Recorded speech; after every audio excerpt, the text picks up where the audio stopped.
Is this an adventure or what? We don't need unexplained phenomena. I hope you guys are enjoying this journey we're taking you on. I know you come expecting to hear about big cats, cryptids, UFOs. We will touch on some of that, but I think it's worth sharing some of this with you, don't you? There's only 2 living souls up here today. Because I can see it in my mind, I can see it in my head what I saw, but I can't describe. Our eyes was closed, like a brightish light in my face, and I just felt paralysed. Someone said there's something out there, so we had a look. It looked like a walnut. That's the only way I can describe it. It was like it had loads of tiny little windows all over it, and it had lights in those windows, but not a light that illuminates. Anyway, we were ushered into this lounge. This fella come in, he said, whatever you saw was a weather effect. And everything is deathly silent. There's no sea, there's no wind, there's no night noise, because, you know, there's foxes all over here. There's nothing. Nothing. And welcome everybody to Truth Proof. Hope you've all had a great weekend, and I'd like to say I hope you're looking forward to week ahead. But if it's work, if you don't like me, I never look forward to it. So we've just got to deal with it, haven't we? So yeah, hope you've had a great weekend, and here we are. I don't know who watched that little YouTube film on that we put on probably 15-20 minutes ago. Adverse weather conditions. We're going to get to that because Linny, as in Ian's, going to come on in the next 2 or 3 minutes, and we're just going to kick a few ideas about, and let's not hide from the fact that this research area is worth talking about, even every week sometimes. You know, don't forget they make TV programs about all of this and they stay in one area. I'm not saying that's what we're going to do for the next 12 months, but there's certainly enough happening up there to spark an interest for anybody with a passion for unexplained. But before we get to that, let's just have a look. And as I say every week, I can only see a few numbers in chat, but we've got like going on 170 people. So thanks for support all the time, guys. Alison's doing moderating. Thanks, Alison. And I think I said it, but Happy New Year. It's a bit belated, isn't it? But Lee, Gemma doing moderating. So thank you very much. I see Dragonborn's in, Moondog, Doc Martin's in. Let's have a look. John Blatt. Oh, good to see you, John. We need to have that catch up. Tony Dixon, Bill 999, Patrick Daniel, and Blue Shift Robs. I think Mrs. Linney may be watching this, and Mia Girl. I hope you're feeling better. Light Dazzle, Stargazer, Matthew Cook, Mag Sue. You know, and I feel awful because we've probably said 20 names, haven't I, if that, and can't get through them all. But your show tonight, guys. We say it every time, but if you've got something that's on your mind, providing it's respectful, even if you don't agree with us, that's all good. That's what debate's about. Ian can take it, I can take it. We just won't take abuse.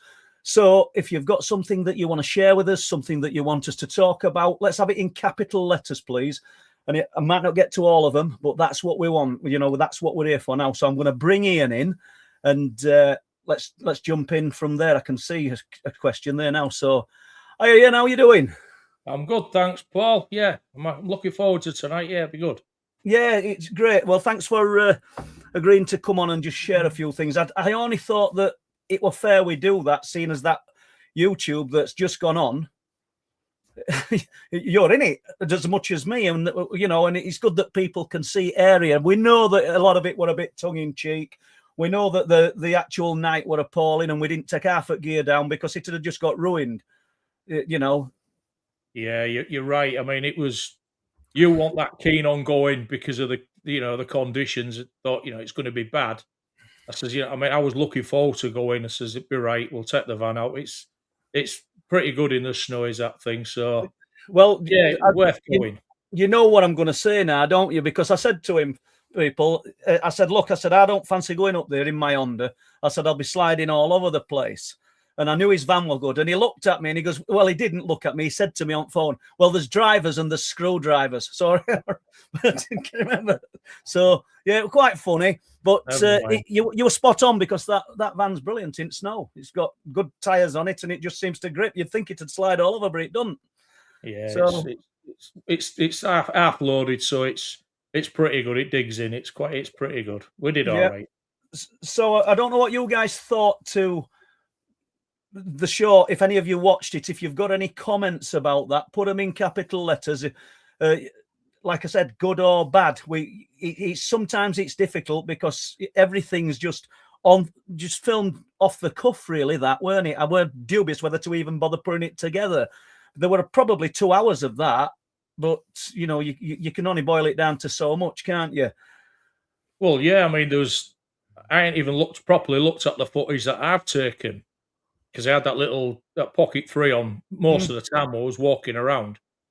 And there's one particular bit that you mentioned to me, said that there's, for one particular, part, there is something that seems to go across the camera, which is the first time I've seen it was literally 20 minutes or so now. So what I'll do is when we finished on here, I'll put that on and I'll have a look through that and see if I can pick it up because it seems to go across the front. And I think looking at my camera, it looked like the red button was on, so it was recording. So it might have picked that up. So you're spot on. And as I say, it's no great revelation. It was just the fact that you can see conditions. You can see these cameras don't cope. We weren't using cameras we always use usually. They just using Pocket 3 and little DJI. But so it's pixelating, but there's throughout it, there's no breath or plumes going out in air. And no. Whatever this little bit of vapor or whatever it is, seems to be elongated, full length at top and bottom of the screen, and just goes past in a second. As I were editing it, and I just thought, what was that? Slowed it down, and probably nothing. Other people will have a look, and if that's the conclusion that you guys come to, we're not going to do out else with it because that's all it is. It's just a little quirky anomaly.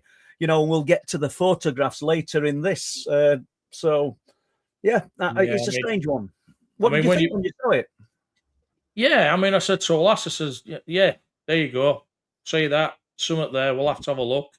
Again, like you say, it could be something quite easily explained. But at the time, I didn't see anything. I don't think you saw anything. It's only anything. No. Again, when we start looking through the footage, I mean, we've got hours. I mean, you've got bloody hundreds of hours of footage, and we start looking at things. We might find other things, but it's getting the time to do it and being lucky enough to capture it. It's like that thing that was talking on the dash cam in the car. Didn't have a clue about that until you picked up on that. It just makes you wonder, and we've said it time and time again, how many other times does this happen up there? I mean, I know we're going to touch upon the point, what happened when we walked away from the main group of people, and when you put them images up, what I'd like to say is, what you've taken, them pictures you've taken, it's not in the daytime. It's your cameras on your phone has got a really good night setting on it, and it's enhanced the colours and everything, and you can see really well. So you can see different colours and everything.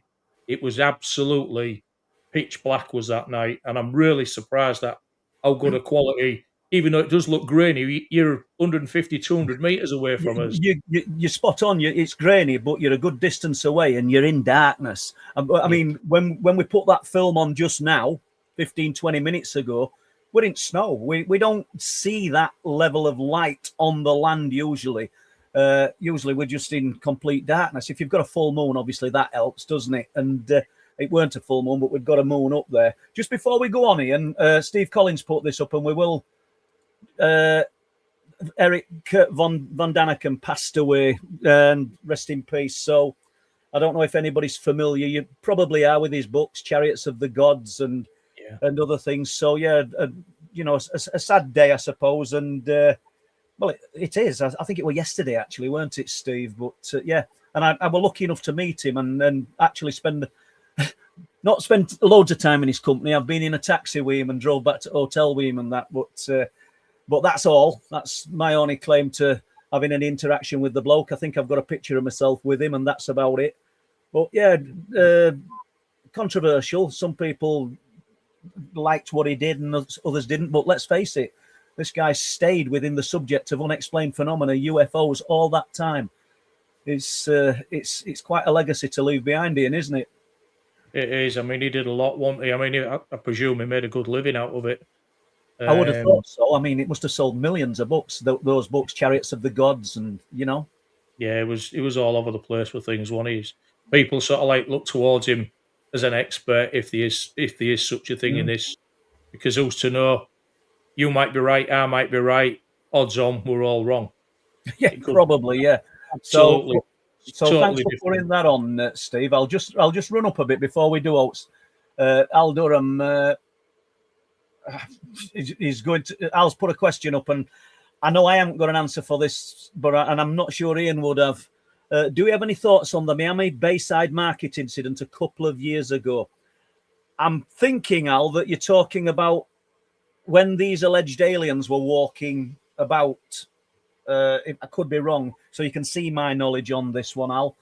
And I keep saying it, we need Al Durham on because he's got some great knowledge and insight, and he just says it as it is. If he thinks it's on the money, he'll say it, and if he thinks it isn't, which invariably it isn't, he'll say it. So I haven't got any thoughts on that. I don't know if anybody in chat has, but it'll be difficult to get to it. I will just go down a little bit more. And remember, we disabled, right, Welshman, let's have a look. I haven't watched the new short yet, Paul, but I love your short vids. Well, this one's 40 minutes long, Welshman, and it's not the best of qualities, I've got to admit, but as Ian knows, we just filmed it off the cuff while we were out there, basically to show you guys, because I'll let Ian talk in a minute, because we spend time up there, and we were up there Friday, and what did we decide Friday, Ian? Well, we got up there. We met Chris up there. I picked Jack up and yourself from your house. It was raining fairly heavily, to say the least. And it eased off a bit. Then it started again. Chris turned up. So rather than walk in for 20 minutes or so and hope it's going to stop, we decided to go somewhere else, and that's what we did. We knew where we was going to go next. Yeah. Had shelter there so we can come in and come out and be, relatively close to shelter, let's say, because you can't get all the equipment out when it's throwing it down with rain, and everything gets absolutely. You open your bag, everything's in, it's soaked, and it's no. It just don't work, does it? Try our best. And even then, we put I think 4 fixed cameras up and left them rolling with covers on. But as I say, we've got these 7 cameras between us, these fixed ones, these low light ones, which are fixed. I mean, hopefully, guys, we're going to be able to show you something. I mean, it might not show you proof of something, but we're going to show you something. We've got to strike lucky eventually, running all those cameras, or you would think so. And it makes you wonder what you've got to do. But then you look at it sort of the world over, and people trying to collect evidence of this, and you jump into the Tic Tac UFO, and you look at the quality of that, and you think to yourself, is that the best quality? When allegedly they've got cameras that can read print on newspapers from up in space. If I were a fighter pilot, I would be hoping I'd got a little bit better quality camera than that. I know we don't know, and we're just sort of scratching at it, but we just jump to that when people are saying that, the image is grainy, the image is poor quality. Well, this is supposed to be some at best quality. Well, look at what you filmed on that hill. That's as good as that, if not better. Yeah. Personally, I mean, I know you think the same thing. We've done well. It's only a small group. We're self-funded. We've rattled on about this quite a few times. We're trying our best. We're not professional cameramen. We're not professional anything really to do with that. And I think we've done all right. But I think the main thing is we're there. We're there attempting to catch this, experience it. I mean, the experiences that we've had, that even with a camera on us, you can't explain how you feel emotionally and mentally from some of the interactions, with it being good interactions or bad interactions.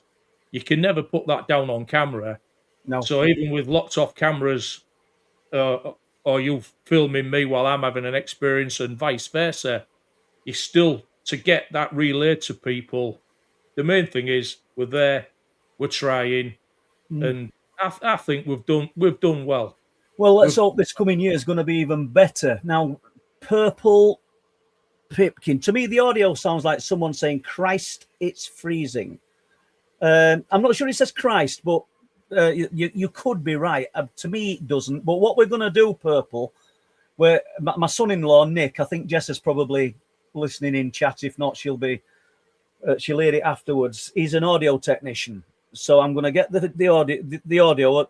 I'll send the footage to him and let him see what he can do. He might be able to pull the actual words out. We know that it says freezing, don't we? 100% says freezing. What it says, different people interpret it different. You know, eyes, cold, freezing. Eye guys, it's freezing. It's whatever freezing. Yeah, it's something freezing, and it's chances are, I think that ice is probably the one. Even though I kept saying ice, I think it's saying eyes. When you think of conditions, I don't know. We're sort of feeling around in dark, but we'll see if we can get more out of it. There's another voice on it. I told Ian the other day, so we'll see where that one goes. Enjoyed the footage. Thank you. Right, Blue Shift Rob. Let's have a look here. Loved it, Paul and Linny. Brilliant. Look at real boots on the ground research. Thanks. Well, thank you, Rob. I mean, we appreciate it because, as I say, nobody sees that part of it. Nobody sees the part where there's Pete, who's, you've not thanked me for saying this, like clifftop Pete, but he's not very well at the moment. But guess what? He comes out all the time with us, and we go extra mile for Pete every time. And he's got that dedication, and it's not because he feels like he has to. It's because he loves it. He's probably had as many experiences as me and Ian put together. And you know who says the least about the subject in the group? Pete. It's true, isn't it? Yeah, he's very knowledgeable. He's Pete, and he's switched on. I'm not saying the other people aren't switched on, but he'll just whisper little things to me, and he whispers little things to you, and he don't jump up and down about it at all. And then, you know, some of the things he has experienced are personal to him, and eventually, at some time, he'll share them with people. Hopefully. Well, but yeah, a few. Well, it'd be more than a few months ago, maybe 3 or 4 months ago. You didn't come up, and I don't know why, but Mick Park's sister come, Sharon, and her husband David. So they came up to Clifftops, and it'll have been a weekend. And I've never met Mick. People will, if you watch Wolflands, Mick did the music for Wolflands. That's his sister came up. They stayed for a weekend somewhere, and Mick contacted me and asked me if I'd mind meeting Sharon up on Clifftops. I think you were off to Rufford or somewhere. Those were the sale that you do on a Sunday odd times. But anyway, Pete came. And we went up onto cliffs, no great expectations of anything. And Sharon and Pete just wandered away about 150 yards. Pete's got the low light camera in his hand. First time I've recorded Sharon. She's let me do recording, but I'm hoping that Pete will do the same, because it doesn't do it justice. We are the two of them sort of backing each other's words up, if that makes sense. So Sharon's told me all about what they saw, and they saw figures in field. I don't even know if I told you about it, have I? Yeah. Right. Okay. Yeah. So quite a while back. Yeah. A while back. Yeah. So Sharon allowed me to record her about 3 weeks ago, and it's just sat there because I'm hoping that Pete, and I think I know what answer I'm going to get, and you do, don't you? Will let me record him talking about what they both saw and experienced. But so I want them both on. So if you're watching this, Pete, well, and I know you are, that's what I need. No, then we can put it together, because it's. I think Petykins, as he likes to be called. All of this, I'd probably just be kicked. Just kick Telly. He'll come with a pot on his foot tomorrow. All of this, though, is all adding meat to the bone of what Ian's saying, what I'm saying, what you guys say for your own experiences. The more that we can get the word out there, and we're not talking about, you know, satellites and flashes of light in the sky, but proper experiences that people are having, not imaginary. If you've got faith in the people that you're talking to and they're relaying stories, then we need to get these stories out. We need to get this information out, because it gives other people confidence to share theirs. Got an incredible one from Primrose Valley today, but we'll get to that in a minute. perhaps. Right, let's have a look. Any good info come forward? Outer Limits. So this is Chris Evers' Outer Limits magazine. So if you've not subscribed to Outer Limits, or if you've not heard of Outer Limits magazine, there you go. Get on internet. It's there. There's have a look. It's a great magazine. He puts information out every month. It's a subscription magazine, but nothing in this world's for free. Let's face it. Well, very little, unless you're going to sit here for 2 hours. But it's a subscription magazine, but it's worth it. There's good information in it. So have a look at Outer Limits magazine. And there you've just plugged Chris's magazine there, haven't I? I didn't know this. I didn't. Tenner, Chris. Later, please. Tenner. Let's have a look. Let's have a look here. Paul and Ian, what's your opinion on the images being seen inside of orbs? And do you have any examples of this? What do you reckon, Ian? I think some of that is potentially pareidolia, how you can look at something and see things. I mean, some of the orb images that I've seen on the internet, to me, they look like nothing. And then other ones, you can see things that do look like what the person's describing. Like, let's say, for instance, I don't know, a dog's face. Yeah, you can see that. But then sometimes if they don't say what they say they can see, I won't have a clue what they're looking at. It just looks like an orb to me. You're right. The power of suggestion. If you can say, can you see that face in that? There's like a face on its side. And you look and you think, oh, yeah, I can make that out. Some of it, I think, some of it is interesting. Yeah, truly interesting. But a lot of it could be pareidolia. You know, we do get lots of orbs. And you know yourself, you know, you can take a picture and you'll when you look at picture, you've got orbs on it, and you take another picture and there's orbs on it. You realise that it's just the weather conditions. You know, if they've been cut in fields or all like that, you get a lot of pollen, don't you, and little spores in air. It's when you just get one or two in a group of 20 pictures, you think that's interesting. Can I just mention, because I know Jack will be potentially jump up and down. He filmed something a couple of weeks ago near where he lives, around the Driffield area. There was nothing there to his naked eye, but when he had his camera up to his eyes, he said he could see this like a bluish orb thing moving around in the bushes, in the trees, and it came towards him. I mean, he sent you the footage. He sent me the footage. It's hard to say what it is, but how I see it is, when it gets really close to the bottom of the camera, it's very faint. I mean, people might laugh at this, and Jack laughed, but to me, it looks like a blue hot dog in a bread bun, and the two outer bits of the bread bun sort of doing this. I mean, but it was minus whatever. As it's gone past the camera, you know, possibly. But I mean, I can't remember what Jack said. I think he said it was well below freezing.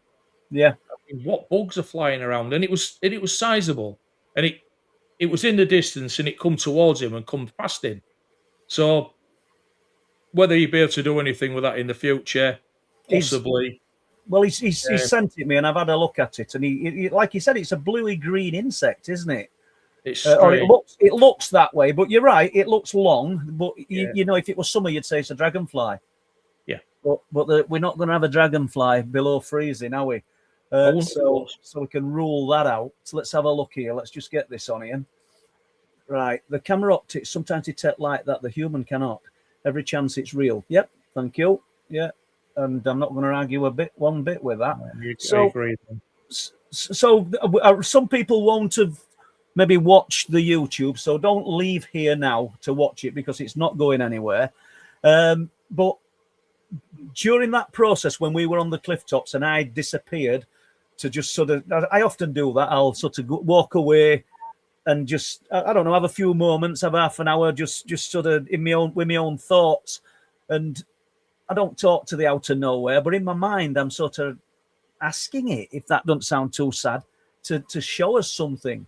And I don't know whether it works or it don't work, but that's what I do. But this particular night when we were up there, we said Pete, and I realised Pete weren't there. They were Chris, Ian, Sarah and Carl, the Darren. husband and wife, and Darren. So And there was Chris Mark. Mark.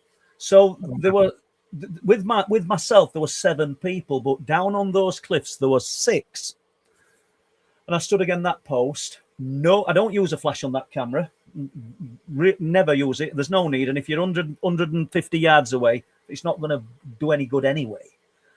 So I took some pictures. I took 4 pictures. So we've got to show you those pictures now if you want, Ian. Shall I put them up? Yeah, we can do. And then we'll, unless you want to explain what we witnessed ourselves prior Well, to. I'm going to let you do that then. You go through that one then, Ian, and then I'll get on to pictures. Yeah, well, what finished up happening, how I remember it happening, I was just stood there talking to the group of people who was there. Paul had wandered off, like he said, and there's I don't know, 150, 200 yards away, there's a concrete post. He was stood against that. I'd looked across many times in my thermal, scanning around like I does. Keep seeing Paul just stood there in the thermal. Every now and again, you'd see a slight glow on his face, and that's because he's got his phone in his hand. Yeah. Then that'd go, total darkness, just see this dark figure. And then Sarah Tall says, dark figure. Don't forget, tall dark figure. oh, massive dark figure. It was obviously you. Yeah. Anyway, Sarah saw a flash, a big flash at what way was your feet. Darren saw that as well, and Darren erupted and says, I saw that. Mark never said anything. Mark was just to my right-hand side. I never saw it. No one else did. So at this point, it was only Sarah and Daz who'd been staring in your direction. You came back to us and started talking as you usually do. And then I piped up and said, these, people here have seen a flash.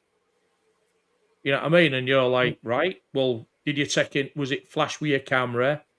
No, didn't. I took some pictures, didn't see anything. So I said to you, I says, well, if it's a massive flash as big as they're saying was at your feet, how come you didn't see it? And that's when you said, I had my eyes closed. I was like meditating, let's say. Yeah. So, okay, then, fair enough. So you went back towards that post. She says, I'm going to go back up there now. I'll do exactly the same with my phone to see a comparison. So you went off into the distance, did all this, whatever. Straight away, Mark says, that's not what I saw. So you saw it as well, Mark. He says, I wasn't looking directly at Paul. I was looking that way. He said, but I saw a big flash out the side of my eye. So then that's 3 people who've seen this, 2 directly looking at you and 1 in his peripheral, and everybody else never saw it. So then you come back to us, we go through it all again, and then when you've looked at the pictures, which you're going to put up possibly now, there's something even stranger than a flash. Well, I think it's stranger than a flash of light among your feet. Yeah, you're right, and it's no lie that I don't use a flash on phone. I don't know how long I've had that phone. Apart from camera, probably wish I'd have kept the 24, which I gave Mary, because as everybody knows who talks to me on phone, I have to stand outside for some reason. It's not brilliant, but anyway, my point is I've never used flash ever on the phone, ever. You don't need to. Jeremy got one of them cameras and he does all settings with it, and it's just incredible in low light. So we'll put the pictures on, guys, and then we'll get to some more of your questions. So bear in mind, these are taken from, again, that post, and I've zoomed in at various times. There's about 4 or 5 pictures. So we'll go through it. So that's from the distance, and you can see Mark, Carl with his back to us. Note there's no backpacks on. Chris Mack, the slightly distorted image is Ian. Am I right, Ian? Yeah, the one that looks like Father Christmas. There's a bit of motion blur. You're probably just moving your hand to your head or something. And then that's Darren on the right hand side, who I thought were Pete. Because it's weeks and weeks ago now. And if you look on the very far right of the picture, people, you'll see a white notice board and what looks like a hand. That is a hand. It's Sarah. It's Carl's wife. She's just taking a few pictures at people. Once again, not using a flash. So that's that one. So there you go. You can see Sarah there. There's 6 people there. You can see 3, and then the tight group. There's 3 there. There's Darren, Chris Mack, and Ian. Yeah. So are we all good there, Ian? Is there any comment you want to pass? No, that's fine. So we go on. So then you've got the full quarter of the 6, and Paul's at the post, as in me, taking those pictures. So you can see where we are with that one. The full quarter of the 6. Let's just do this again. So then they're a little bit more bunched together. Now, I realise that some of you guys will be looking on like a mobile device and maybe not a big screen, and even on a big screen, it's hard. But the left-hand side, what we got there on left-hand side, Ian, we've got... Well, there's a bit of a white board there that you can see a bit of a sign, and then right to the left is out towards Filey, and then it's just the North Sea in the background. That's it. Yeah. But we've got a bunch of people. What I'm meaning is we've got the first 2, then we've got Sarah stood in the middle, then there's Chris Mack, and then the white bit that you can see in the middle is Ian's beard, and we've got Darren to the far right. So we've got, that's how it is. So there's 6 people, but this is where it gets odd. So it's when you actually zoom in, I don't know if people can see that. I'm putting my mouse on it as though people can see it. To the left-hand side, it looks like there's somebody stood behind Carl, the second person on the left. And if Carl's head looks strange, imagine somebody holding a camera, which is probably what he's doing with the thermal, up to his hand, to his head. So then if we move in a little bit closer, can you see it? Can you see that? Am I imagining it? Is that pareidolia? It could be, if that's what people think. Yeah. No backpack on. There's definitely someone stood there. Well, I say somebody, there's something there. Well, there were only six people down there. That makes 7. That makes 7. What that is, I don't know. It looks like it's got purple hair. It's a different. There's no heat or like the pink coming from it, like you'd see with a person, is there? As I say, the pink bit near Carl's face, I think, is his hand as he's holding up the thermal camera. Yeah. But that stood, and then there's just one more, which I've the same picture, obviously, and you kind of get an idea. I've not airbrushed. I've not added anything to these in any way apart from just altered contrast and tried to show people that there is something there, and it's a little bit more than looking at a face on a slice of Jesus on a flat slice of toast. I think. Do you know what I mean? I think it's quite interesting. And it makes me wonder if we should be doing things like that quite often. Do you know, maybe capturing things? It's there anyway, isn't it?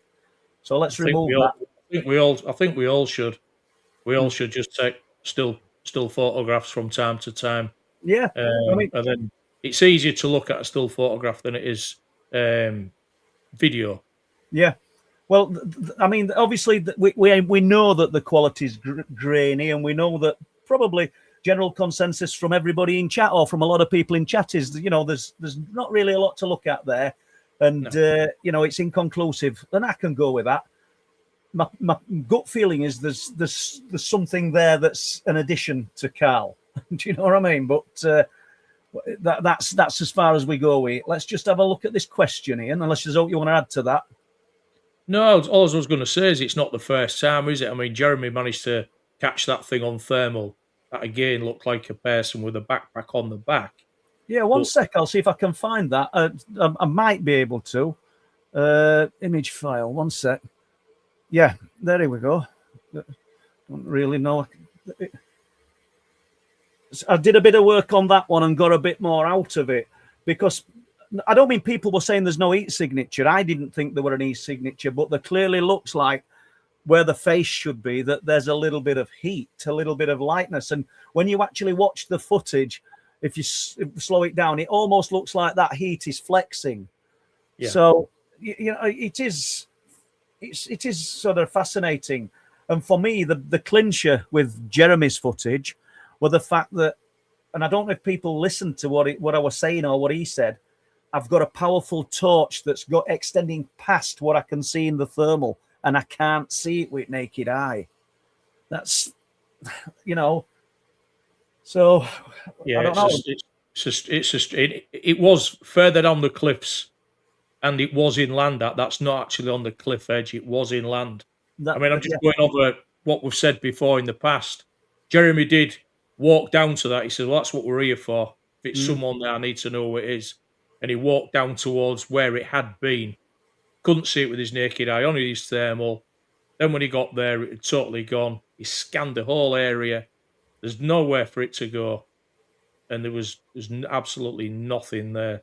So for me, this is potentially twice this shadow thing, which majority of us have seen that. I've seen it on numerous occasions now, and so has other people. Is this potentially proof of this thing? Be it supernatural, be it a person, be it whatever? Because a little bit further along, if you wanted to do any questions or whatever, but I think it was a couple of nights after you took that image of the extra person. That was a Friday. There's quite a bit more to that, isn't there? Yeah. Just go into it if you want. But what it was is I was late up there, unfortunately, and it turned out all okay. I finished up having to take my grandson to Scarborough A&E, so I was a little bit later than I usually would be. So I make my way down there, and I've got it in my head when I'm walking down there. I very rarely put a torch on, knowing everyone else is already there. I walk down the main path, and only as I turn to come along to where I'm going, I look up behind where I've been, and then my focus is in front to left and right and what I'm standing on. When I walked down to where the group of people was, nobody said now until quite a bit later on that quite a few people had seen two lights behind me, like two people, and they just presumed it was two people that was following onto me, which nobody did. I didn't look behind me on that particular part. There was nothing behind me as far as I knew. A little bit later on in the night, you'd wandered off again, and I turned up and I said, "All right, if I tag along for a bit, yeah, no problem." So me and you was just wandering about in the darkness. The main group of people was down on that in that particular area where that footage that you've just put on is. So everyone, if you can imagine, a very similar thing. Groups of people stood there. We're stood there. I took no equipment with me at all. Left me thermal, left everything in my bag. We just stood there talking. We kept seeing an owl on the left-hand side. You filmed quite a bit of footage of that owl up and down hunting. When we looked down, there was between the group of people, you could see like a bluey green type of light that was against the fence. And then it got brighter at one point and then dimmer. And then it did that for a few times. And I said to you, Paul, can you see that? You said, I can see it. And then it went off. This came on and off a few times. And then to the left-hand side of where that, as we're looking, to the left-hand side, a light just came on. And it just lit the path up. And it was like, what's that? Can you see that? And you looked in your psionics and you said, it's Chris and somebody else. So I was like, okay, so that mystery's solved. He had his headlight on. Yeah. His headlight was lighting it up. But this little light thing still kept popping up. And you says, I wonder if it's Alex. Because Alex, who comes up there from time to time, you've heard us mention it before. He has a headlight on. And when it's not switched on, it has a slight green glow to it. So again, it's possibly Alex. So that was that. We walked back down to the main group of people, I don't know, 10 minutes or so later. And then Chris Mack says to us, we've seen what we think is two people. Okay, where? He said, well, there was coming down the path. He said, I could see him with thermal. He says, and then Carl could see him with his naked eye, I believe. He looked up with his thermal, but he said he could only see what he thought was two heads, slightly to the right-hand side, closer to the cliff edge, what he'd seen him with his eyes earlier. He thought it was possibly the lie of the land, and he could only see the tops of their heads. But then they weren't there. So what Chris and Carl did is they walked down, hence his headlight coming on, Yeah. gets down the dip, nobody. So they carried on and carried on and carried on, nothing. They came back just as we came off where we'd been, and that's when I said to him, I says, "Well, who had the light on in the middle?" And they hadn't seen this light, but me and Mm. you had seen this We'd light. seen it, yeah. So they'd seen a light, they'd seen two people on thermal. Carl had seen it with his naked eyes, I believe. They hadn't seen this light, but we seen the light. We didn't see the lights or the people further down. So again, what's this thing that's coming out the darkness and getting within a few, 50 meters away from us, and then It, just seeming it to disappear? it's quite sinister, isn't it? And let's remember that this is not first time. This green glow, and I realise, people, it's hard if you've not been following what we've been talking about for the last 18 months, 2 years. About take us back to the footage that Ian filmed with the thermal. But that night, Ian, myself, Jeremy, I think Pete as well, we all saw a dull green glow before he filmed that brilliant footage to the right of it, coming along the clifftop path. And I know we're going over old ground, but it's worth doing in view of this recent lights. Myself and Jeremy went towards the light because we thought that it was Alex and he'd slipped, because he just never turned up. Nobody there. When we got back, Ian's filmed this incredible piece of footage that you've all seen on and off now for the last 18 months, 2 years. So that's interesting in itself. Now, are we dealing with some kind of supernatural presence? I've no idea. And I'm not going to nail my colours to the mast and say we are. And I don't think Ian would, because we don't know. But we go back even further to Jeremy turning up, gets a phone call as he's driving in and parks in top car park. Just a little pull-in for probably 8 or 9 cars. Parked long ways. It's in night. He's not obstructing anybody. It's pitch black. Whilst there, he's on his phone, taking the call. The back door handle of his car is tried, which absolutely freaks him out. It frightened him. And rightly so. You're in the middle of nowhere and somebody's just tried your back door handle. That doesn't sound supernatural to me. That sounds like a person. What do you think, Ian? Yeah, it sounds quite sinister. But where it gets interesting, go on, if you want to add else to that, I don't know. Yeah, I mean, that little bit was, definitely scary and sinister, thinking that someone's tried the door handle. I mean, straight away he said, he hit the button, the power button. He said, at the time, it was a brand new car. All his lights came on, looking around, absolutely nobody there. So what happened then is he parked up and he made his way down to us. You were scanning the horizon with your thermal, and you says, because we said among us, it'll be Jeremy. And you said, well, when we saw the car pull up in the top car park, you tagged this in a minute. We thought, oh, this is going to be Jeremy, but it didn't come down. So we'd already made his mind up it weren't him, and it was just somebody parked in top. We realise now that he'd parked in top to take the phone call, and you've no reception when you get lower down. But go on then, Ian. So the next bit what happened then is you looked through your thermal and you said, well, it's not Jeremy, because there's two of them. I can see two of them on the path. So it's like, okay, so I had my thermal round my neck. I looked up towards the path. I could only see one. And I said to you, well, there's only one. You said, no, there's two. I said, well, there's only bloody one now. You looked again. Sure enough, it was one person coming down the path. And when he came along the path, I mean, we've said this quite a few times. To me, it didn't look like Jeremy, because it wasn't a steady motion. It was nearly running.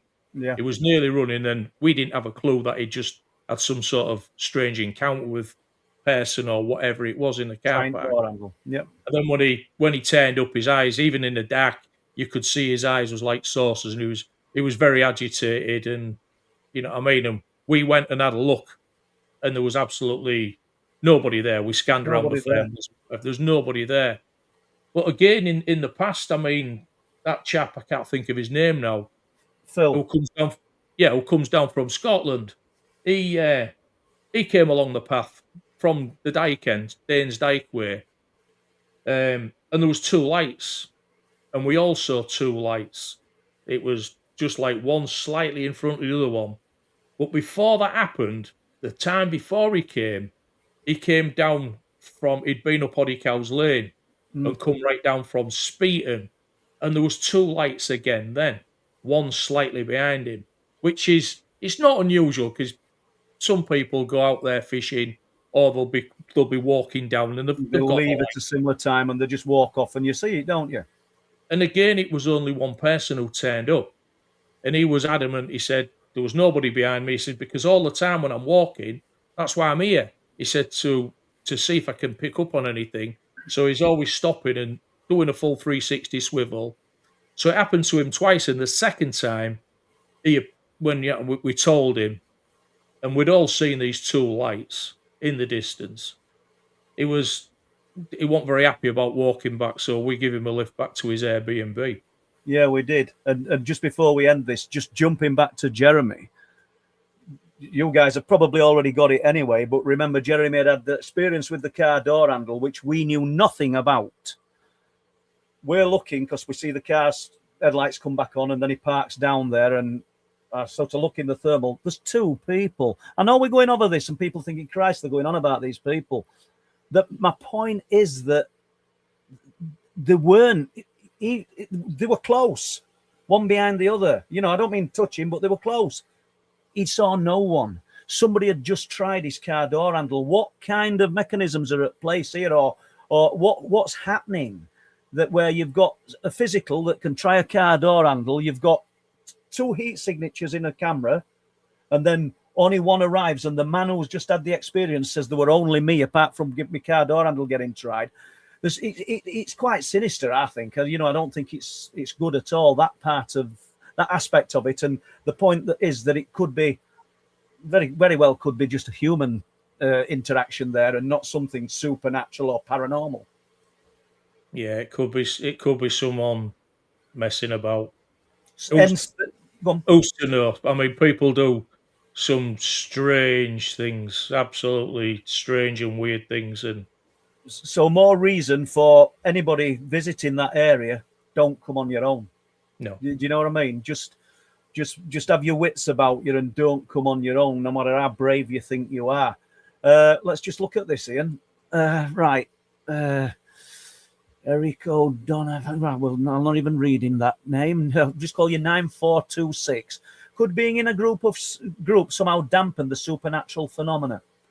I suppose, in my opinion, and I'll let Ian add a bit to this in a minute if he wants. In my opinion, it depends who's in the group, you know, because sometimes it could enhance it. Just like, you know, we don't sit like in a seance, but they have a group of people trying to tap into the phenomena, don't they? Tap into the spirit world. Well, maybe it can enhance it. Sometimes it could kill it. What's your thoughts?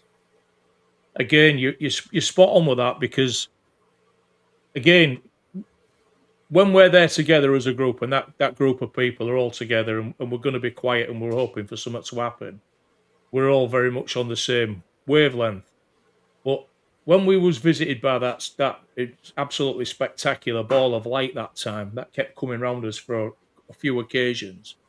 A week later, I think there was possibly 10 of us that was sat there on a group of benches, really quiet, and you could feel the energy. You really could feel it, the energy building. And I was pretty sure whatever it was going to return. Then out of the darkness, 2 other people appeared, which was nothing to do with our group, and I'm pretty sure there was totally unaware there was a bunch of men sat in the darkness. That's on how them dark benches. it is. They didn't know, did they? They didn't even know I was there until Jack says, "Watch the cameras, please, lads." So whatever he said, they could see the flashing blue neon, couldn't they? That's right. But just before Jack said that, gone. That atmosphere that we could feel building just dissipated. Just disappeared. And just need to say as well, disabled Welshman, I remember you saying you'd not been well, so I hope you're feeling better. I hope you're feeling a little bit better, mate. I really do. Now, somebody mentioned the Miami incident, and I said I think it's to do with the aliens, and I've not got a lot of knowledge on it, but I can see here, but it's not in capitals. The Miami Mall incident, in my opinion, was real because absolutely no footage was ever shown of kids fighting, which in 2024 was impossible. Just my opinion. Yeah, good point. So it was talked down, and it was said that it were people fighting, kids fighting, or youths. I mean, there was that footage that I've seen from, I think it was the tower block or whatever. As far as you could see, it was just police cars. Mm, There was loads of them, yeah, absolutely loads of police cars. which is interesting, isn't it? Yeah. We'll just have a little rundown here, guys. We'll just see what else there is. Von Daniken, a lot of support and kind words for Von Daniken. Right, I have really clear footage of, what's this? Oh, Blue Shift. They have really clear footage of Tic Tac, say Skunkworks on it. Yeah, well, they probably do, Rob. But us minions aren't going to get to see it, maybe. Do you know? I don't know. Al Durham, short was great. Thanks for all you do. I see Gemma's there. Right, let's have a look here. Evening, Paul and EHH. What's EHH? Ian, I don't know. They have cameras in space that can read the print on a coin on Earth. Why have we never been shown an airplane flying upside down? Why have we never been shown? Is that a riddle, Simon? I don't know, mate. I don't know. You're on about showing an airplane from the top. I get it. Yeah, I get it. From above. Well, do you know what I mean? We don't really. We all see aircraft from side, don't we? And from below, but we don't see them from above. Detailed view of images of an aircraft from above. And I suppose they're out there. I think a lot of the tech they'll want to keep to themselves, won't they? Absolutely. They'll use it, and then eventually it'll bleed through, and then what we get to find out about will be yesterday's news, really, because technology is moving at such a fast rate, and if they put it out all over, I mean, all your privacy's gone, aren't you? So if you sat in your garden scratching your toes, let's say, in summertime in your shorts, I mean, you're not going to feel safe, are you? Knowing that someone from outer space can read the newspaper on you. So Chris Evans says, Paul, I wasn't expecting that. Oh, the Outer Limits magazine. Well, do you know something? And he'll not mind me saying this. We've had our moments of it, years, me and Chris. I must have known Chris 30 years. But we always come back to being okay. And life's too short, innit? And it's a good magazine. Just like Steve Meara's Phenomena magazine. They're good online magazines. And if you want some information, just have a look at them, just look for them. I'm really surprised with, I mean, how people can be in this genre, let's say, how petty people can be over certain things. They don't want to share things. And I'm really surprised, really, because the more knowledge that's passed on between people, researchers and everything, surely must help. Yeah.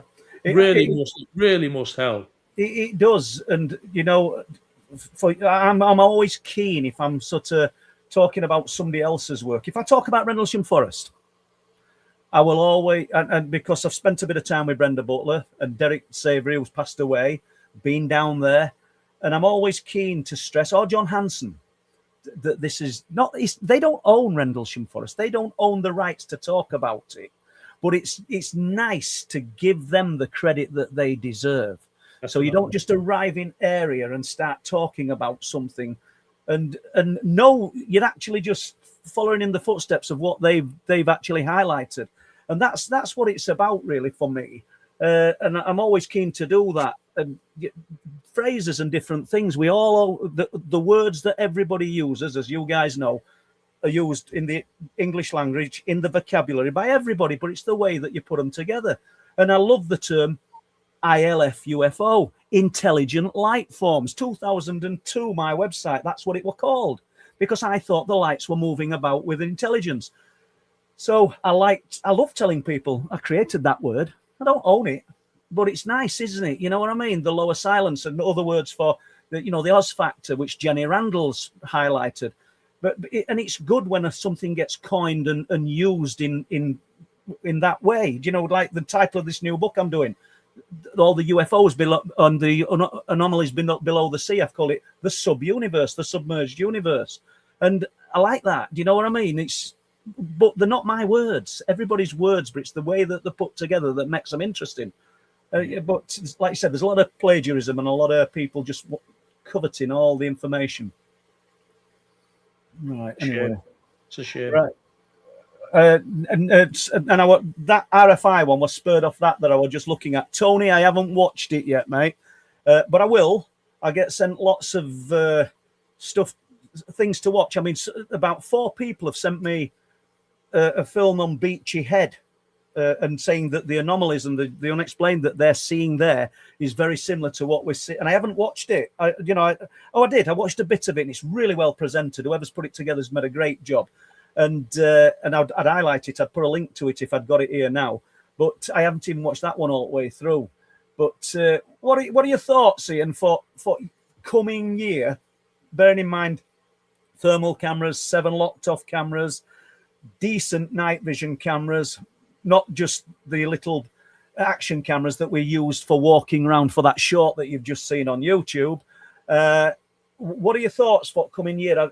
What would you like to achieve out of it? Or is it just your own personal journey? Or are you wanting to hopefully capture something to present to people? Yeah, a lot of it is my own personal journey because, like, people who've, heard me speak and whatever before, I've been interested and I've experienced things all my life. But one thing I get a lot of pleasure out is trying to capture things and trying to prove to people what I've experienced and what we're experiencing and pass it out, because there's a lot of people who are less fortunate than we are and aren't in the best of health to be able to get out to some of the places, like that we've been doing, especially what you've been doing. I take my hat off to you. Going in them ravines and everything in North Yorkshire. I mean, that's incredible. I love it. It's going above and beyond, is that? And you're not coming out of there and saying, I've just managed to film this, I've managed to film that. But it's in the areas where things have happened. So going forward in the future, I'd like to maybe do a bit more quiet time. Maybe sort of like say, right, once a week or whatever, let's just have an hour where we're not talking, we'll just keep quiet. Let's see what happens. Technology wise, yeah, it'd be lovely to have more technology, more cameras up it'd be brilliant, but we can't have 360 thermal cameras going. It's just, it's cost a bloody fortune. It's that's ideally, and it's not going to happen, people, but ideally a location where we could fix the cameras and sit sometimes in warm, dry conditions and observe and sort of discuss what's happening would be great.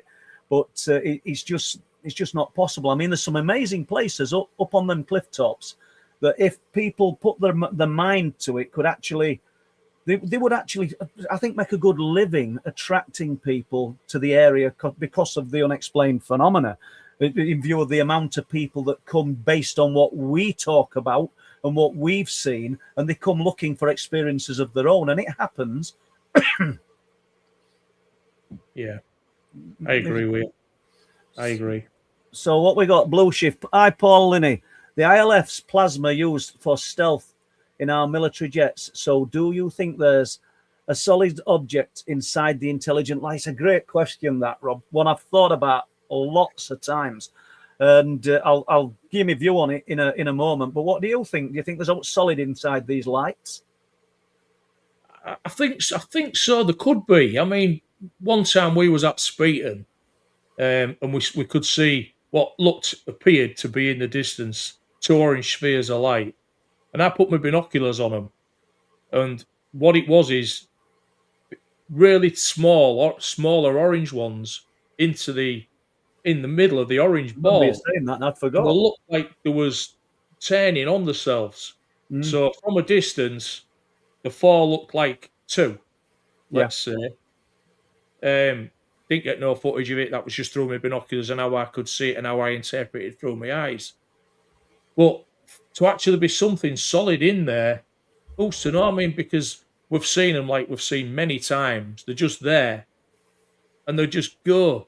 And then going back to that thing that I filmed on the side of that hill, you couldn't see that with your naked eye.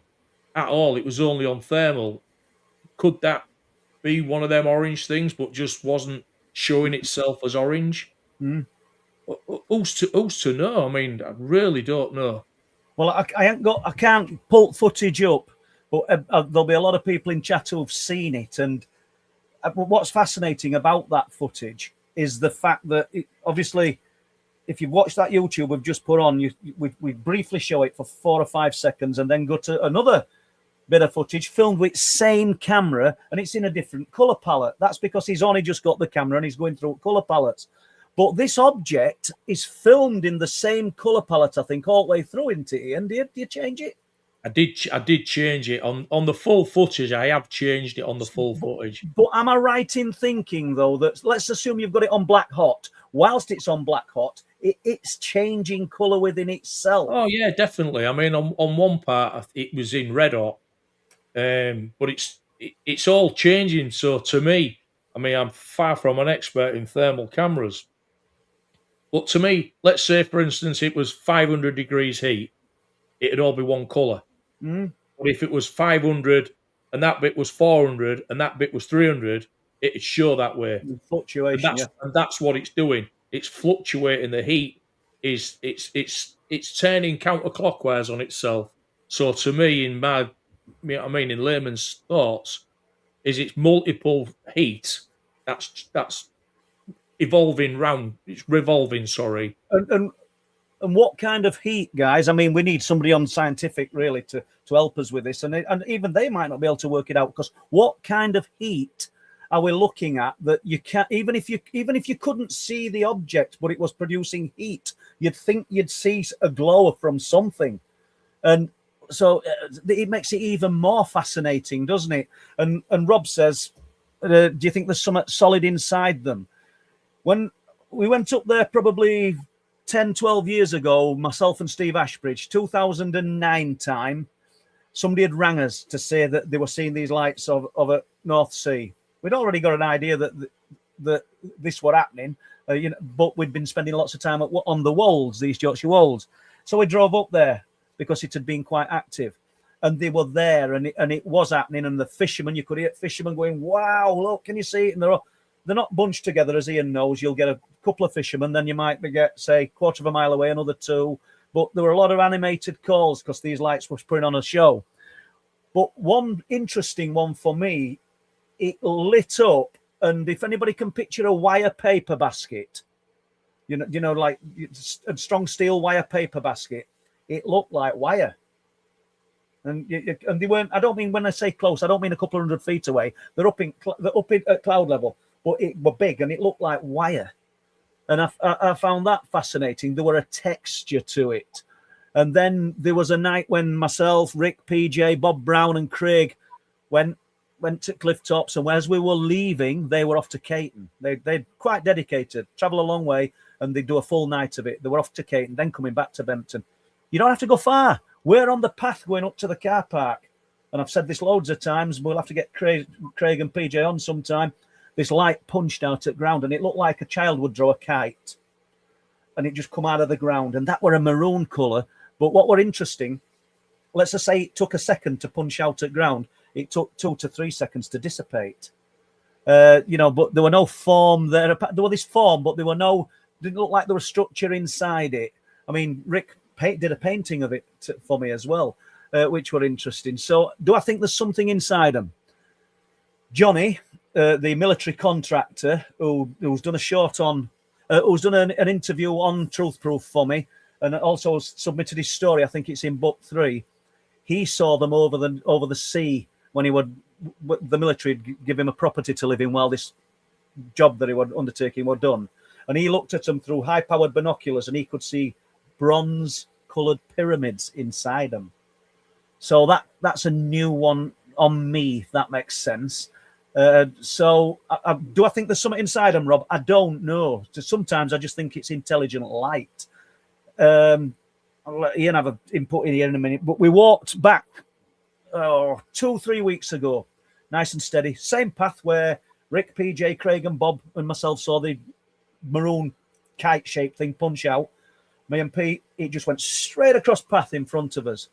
and I described it as about the size of a bean can and a silvery white colour, just straight in front of us. This is in night, and I realise, and Ian knows this full well, in the daytime, that location gets footfall, and throughout the summer, there'll be thousands of people up there. And the next question from some people, well, how come they don't see it? Well, they do. A lot of them choose not to say anything, but who's there on a night, Ian? Tell me that. Us. Us. Us, and throughout Us. the fishing season, sometimes fishermen, which they haven't been that many there this year, has they? There hasn't, no. But the point is, like you've just said, us, as in the group of people, next to nobody else, unless they're coming to have a look to see if they can see and experience anything. But out of interest, the fishermen, I don't mean all of them, but let's say that there's 20 fishermen. I like to bet that 15 of them men have seen something. And it's not, they don't keep it to themselves, they'll tell you, because, that's how it is. So it just tells you, really, that there's things happening. Does it favour the night, do you think? I haven't a clue.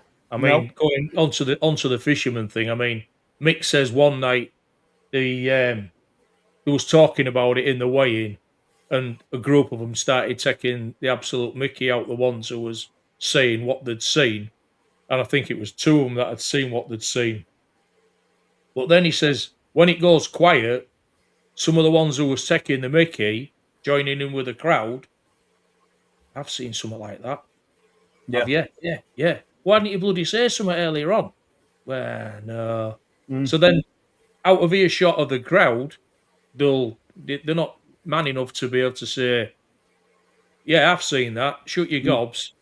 They keep it quiet, and they don't talk about it really. Well, you're right. And Andy Barmby, who's sort of well known within fishing community, he says in clubhouse, when we go back for weigh-ins and we'll sit. He's not a big drinker, but they have to go back to wherever they're going to weigh the fishing, because there's a fishing group school there. I think it's Filey Fishing Club and various different clubs. He says from time to time we'll all talk about them, but he says, and I've asked them, certain ones, would you tell Paul? And they won't. There's a lot of them that do, but they're equally so. There's a lot of them that don't.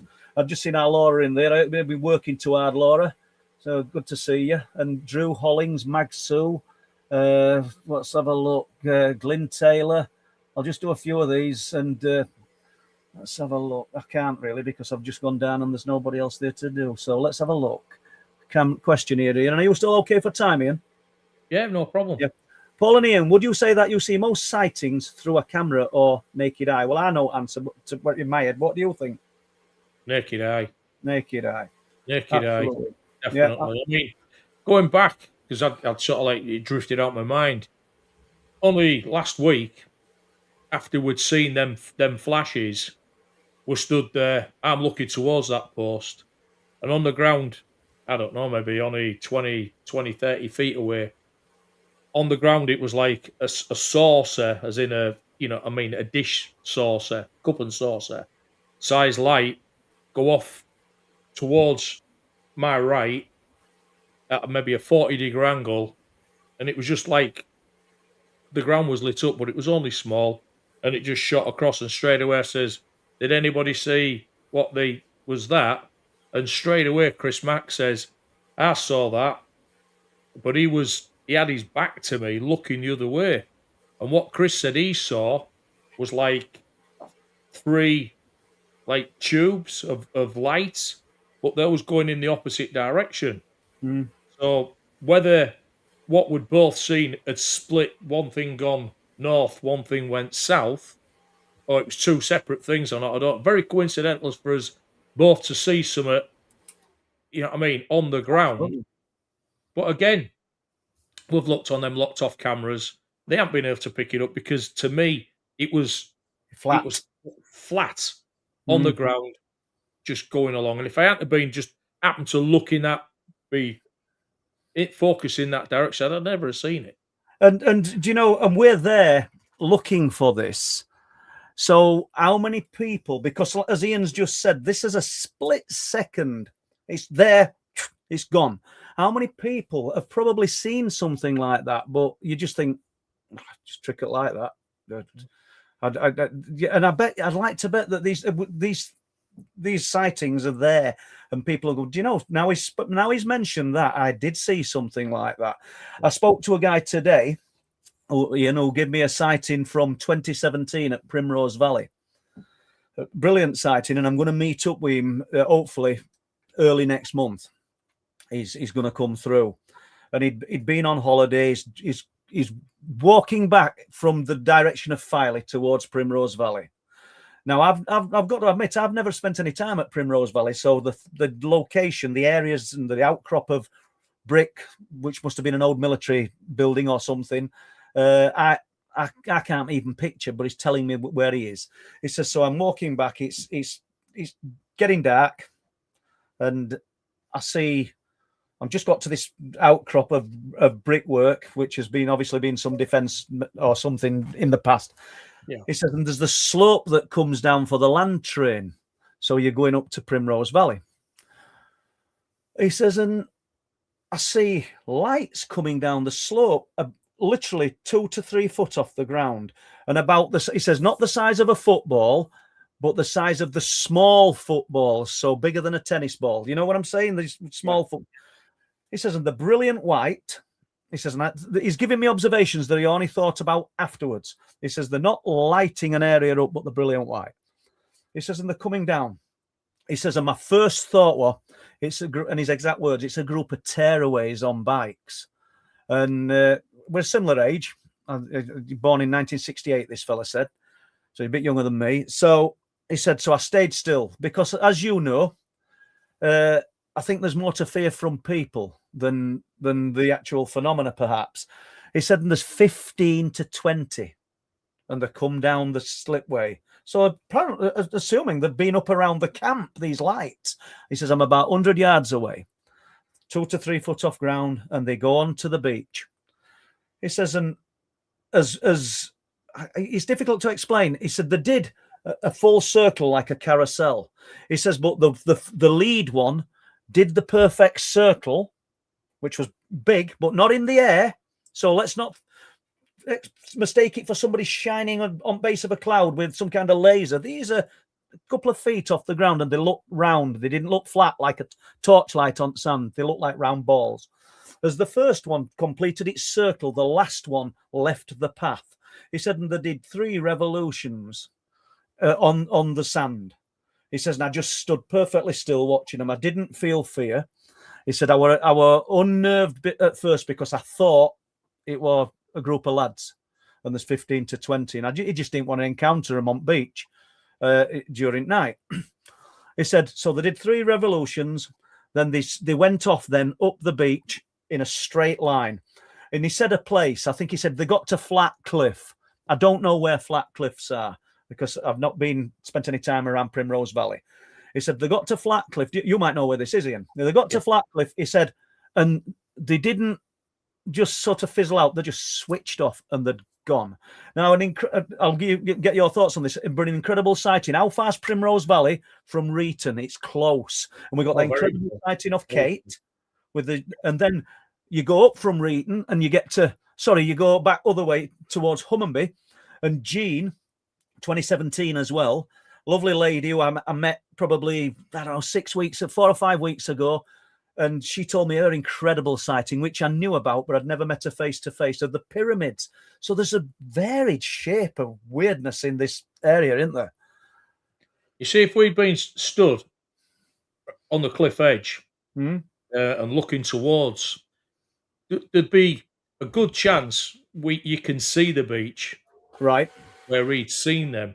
We'd have to be further towards Speeton End, looking up that way. But if you sort of like looked from Google Earth, let's say, and you can see Hunnaby, Reeton, Speeton, Flat Cliffs, and then Black Cliffs, and then the Speeton Cliffs. As the crow flies, it's not a big area. It really isn't a big area at all. So it's for something to come down there. I mean, what an incredible sighting that has been. And then much along the beach, but just a little bit further down the beach, that chap said, you told the story about the chap who'd seen his brother used to go down there when he was older. That's right. That was Reeton.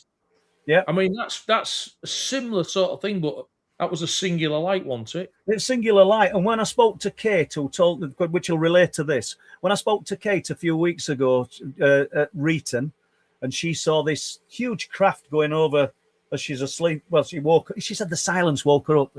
You couldn't make that up, could you? That's incredible, isn't it? They were that quiet that it disturbed her. She looked out of the window and it's just passing. But she also talked about her and her husband, who were there with her when we did this interview a few weeks ago. They used to sit in the garden of that chalet, that cottage, and look at lights going along Speeton Cliffs halfway down. Well, Ian's familiar with Speeton Cliffs. I'm sure people in chat are, and if you're not, Google it. They're sheer. There's no paths. It's not like on a Western where they're just going along some kind of rocky ledge. No.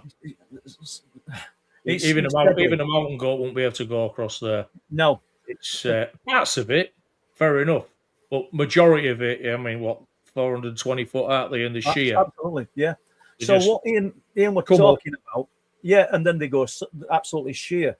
What Ian were talking about there, and I think we're going back to 1984, is a young lad who'd come on holiday with his mum, and mum and dad, and they used to come with older brother. And every year his older brother, he was a lot younger, used to go up onto the beach at Speeton, thinking he was getting grown up, light a fire, maybe sitting, I don't know, his dad might have given him a can of beer or whatever, I don't know, but he'd sit there and until it got dark and then walk back to Caravan. So what would it be, a mile, 3/4 of a mile walk? Yeah. So this particular year, older brother's old enough to stay at home, he's not gone, and this lad's getting a bit older, and he asked if he could do this. And his mum and dad led him, and he goes up the beach, lights his fire, sits there watching the tides and the waves. There's not really anything. You're not going to get anybody bothering you untoward, really, because there's just nothing there. So he just looked round, and out from the side of the cliff, halfway up, so we're looking at about 200 foot, he said he thought it was moon that had just sort of, I don't know, come round corner at cliff. He's looking at it. It's big. And then he realised it's moving towards him. And fear just overwhelmed him. Now, this is a young lad. This probably 15, 16-year-old. So he'll have had a lot more lung power than what me and Ian have got, or a lot of people in this chat now. And he said, I set off running. I absolutely terrified. Looking back, it's coming. It's gaining on me. Now, if you've looked at those cliffs, if you've ever been down there, see Washer's little inlets in, because when you get from the rocky sheer outcrops, it goes to what's called the Speeton clay, which is a black clay. He says, and I got into one of those inlets because I weren't going to make it back to Caravan site before this thing caught up with me. And I just sat there, frightened to death. And I sat there, and we've all done it. We think it's an eternity, and it was probably 5 minutes. But he looked out, nothing there. Same area though, in it. Yeah, very much so. I mean, there was that other sighting as well. I think that was on the beach at Reeton, wasn't it, with that like funny shape. Yep, that thing that was in the daytime, a daytime sighting. That's a daytime sighting. That was Lisa, and we myself and Chris Turner, we interviewed Lisa, and we went through. She was kind enough. We picked her up at her home, and then we drove down to Reeton, and we walked along the beach from Reeton to Speeton. And she talked about her and her partner having a lovely summer's day walk. They'd been as far as they could before it starts to become a little bit. The word's treacherous. These rocks, I mean, these boulders, some of them are as big as cars and buses that you're trying to get over. So they stop there, and then they start walking back. There's very few people on the beach. She says there were a mum and dad, she assumes, and a little lad playing football. She says, and on the beach, in front of them, they could see this oval-shaped, almost like a mirage, independent, off the ground, 3 or 4 foot off the ground, couple of foot deep, 30-inch deep, oval shape, tic-tac shape, if you like, but it's just there. And it's not flat like a piece of cardboard. They have a look round it. I'm not joking, guys. I would have had to touch it. I'd have probably just got blown up. But I would have had to try and... She says, and I'm looking up the beach, up the cliffs, thinking, even though this is impossible, because you need something to reflect some off Ian, don't you? Thinking, is somebody reflecting this ripply thing that I'm looking at? There's nobody there. She says, and a little lad almost ran into it. So it appears he couldn't see it, or he was that engrossed in his game of football, he'd not seen it. But her and her partner just walked around this thing looking at it, and then went back to Reeton. So, some of these things it's just crazy, you know. Again, it's something amazing, isn't it? And Ah, they've finished up just walking off. oh yeah, just I walking mean, off. why? Why? I mean, people say, why don't you get your camera out? Why don't you do this? Why don't you do that? Why? You know what I mean? To me, I think I'd have stood there and potentially stuck my hand in it. Whether I would have done or not, I don't know. No, you're dafter than me, and you would have done. But, That's the word. That's the word. Yeah, and and that's probably Jeremy always says that if he sees a dog man or something, is going to go up and speak to it or whatever. But I no, don't think so. no, I don't. not that night with his car door. He was absolutely, He's scared, weren't he? and it's totally understandable. It had proper rattled him. If I saw anything like whatever like that, dog man or something like that, I don't think I'd be walking up to it to shake its hand. I'd be tripping you up and running. Yeah, yeah, a bit like, yeah, I can imagine. Yeah. So I see Carl Dan's in. Carl, good to see you, Carl. Yorkshire Grey, Gavin still crazy. We've done Wizard in the Woods, Meta Hutch, Ben. So let's just have a look. This is it's interesting. If this happened in a house, would it be classified as poltergeist, shadow people activity? Yeah, if you were looking at it in your own home, we might interpret it a little bit different to what we're interpreting up there. What do you think, Ian? Yeah. As for it being a poltergeist, I don't know. I mean, it's if I'd have seen what I'd seen outside on so many occasions and only seen that in the houses, then I'd just think, yeah, it's a spirit, it's a ghost. I mean, there's nothing to say into spirit or a ghost. But that, I mean, we don't, yeah, I mean, go over that again, but like that white thing that appeared among us all, you know what I mean, quite a few times that particular night, that was definitely, there was an intelligence behind that of some Yeah. form. I have seen little blinks of light. I mean, just in here, my wife saw something that went between the doors and right across in front of the dog, little silvery white thing. I didn't see it, and it was nearly at my, you know what I mean? It was 4 or 5 feet away from my feet. Yeah. I didn't see it, but my wife saw it. My wife's started to see quite a few bits and pieces from only ever seeing one thing in her life prior to all what's happening now. But again, it comes back down to this: is it an hitchhiker effect, or is it just that, like we spoke about it on several occasions, is it already there? It just becomes more real, and You it wait becomes, until yeah, it becomes awake. It knows that you can, or does it know that you can see it or you're aware of it, or is it just something in, you know what I mean, in that person that awakens and you become aware of it? Because to I, me, the amount of things that I personally believe people see things all the time, and it just doesn't register that it's something out of the ordinary. I would agree. Yeah, that's how I would agree, and I do think that once you've seen something that's undeniable, you're not questioning it and as much. I don't mean you believe everything after that everybody tells you, but you're not questioning the possibility and the reality of these things. And you know, your Mrs. Elaine, when that night when we were up on cliffs and there were Heidi and Jenny, Carl, Sarah, Pete, a big group of people, and I think we came up because we obviously we've got time for everybody, but there's, you know, when people have got time for us as well, like Carl and Jenny and Sarah and Heidi, if they've travelled a good distance, then we'll make the effort to try and spend a bit of time with them. Or normally we probably wouldn't have gone on that night. It was thick with fog, but it proves that it's there whenever you want it to be there. And what were we experiencing that night? there was. I mean, that fog was. We've been enveloped in that fog for quite a few days up here, and it really was a proper thick fog. Was that? You turn your headlights on and they just come straight back at you.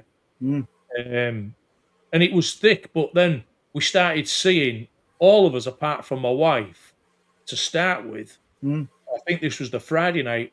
We were seeing these flashes all over. At one part, I think it was either Heidi or Jenny who saw one that looked into the fog, into the skyward, was like a crescent shaped thing.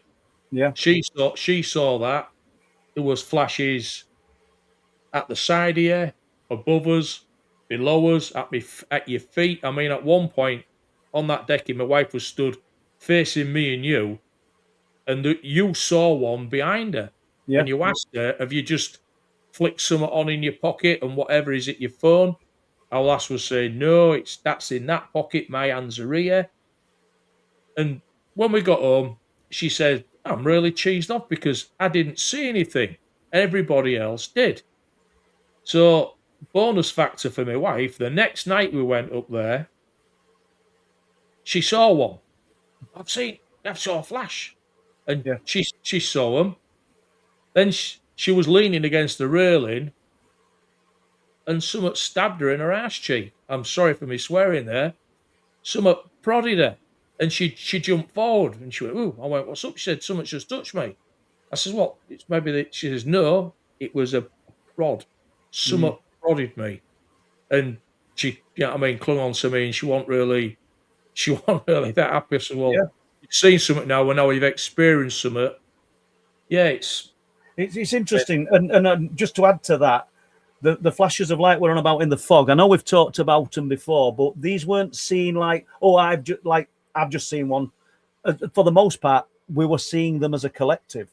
Yeah. More than one person was seeing them, not sort of, oh, I better say I've seen one because they've seen. Do you know? And it doesn't, in a way, it doesn't sound that spectacular if you're looking for some kind of structured craft with windows in and some alien being waving to you through a window. But as Ian said earlier, last year, that light that visited us, I think all the years I've been up there, that was the first time it had felt really personal. Whatever it was trying to communicate, because it was there within a group of us. It was with us, and it was. Would it 3 times it visited? Yeah, over a period of on that particular night. Yeah, it came back. It came back 3 times, and it was one particular time. The sort of like the one in the middle was more spectacular. Let's say. I mean, it was just there. It wasn't a quick, fleeting glimpse of something that just was there. Did you see that?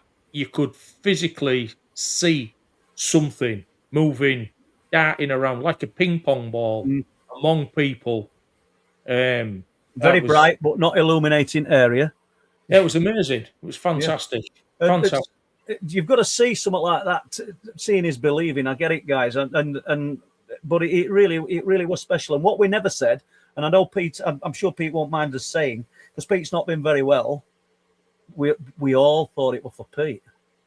I did. I actually commented on a live stream without saying that. I felt quite emotional after I'd seen that, but that what reason? Do you know what I mean?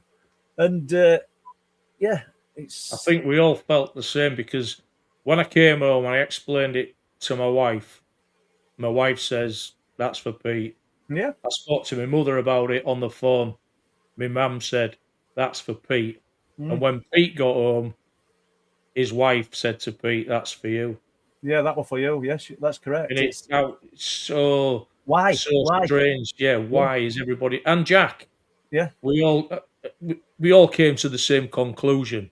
Whether it, I mean, let's hope it is, because it certainly wasn't something horrible. It felt good, and so when we're looking at the unexplained and we're talking about these things, some as mundane as a apple tennis ball sized light, to me, what is spectacular, although there's only me can see it in my mind's eye, as what Ian filmed or anything I filmed, because it seemed like it was personal for us, didn't it, really? What Ian filmed, I think, was being a bit sneaky, and it were observing us, and it never expected to be caught. I think that light that night far surpasses that thing that I filmed, because that thing that I filmed, personally, I don't think we were supposed to see that. I agree. Really, that's how I feel. was just lucky enough that I managed to capture it. I don't really think we were supposed to see it, whatever it was. But that light that came among us, that wanted in stealth mode, that wanted us to see that. Oh yeah, without a doubt. And so Doc Martin says, yes, looks like 7 people. We think so, Martin. But I'm quite happy to take comments from people who say, yeah, you're just imagining it, you're stretching your imagination there, guys. But me personally, I think there's another presence there. But there were another 7 people, as in flesh and blood, like we were that night. Let's put it that way, Martin. So Simon says, wormholes must be a real possibility with all these different things, popping in and out of our reality. It could be, Simon. Or Ian will give us his bit in a minute. But what if, Simon? What if it's one thing that just is presenting as many things? I don't know, but having said that, it still might need something. What people might term as a wormhole to get here. I don't know. What are your thoughts?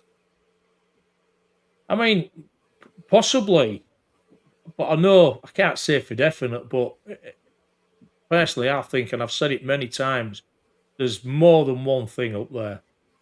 There's more than one thing. I think it's numerous things, whether it be extraterrestrial, extra-dimensional, spirit, ghost, whatever, people.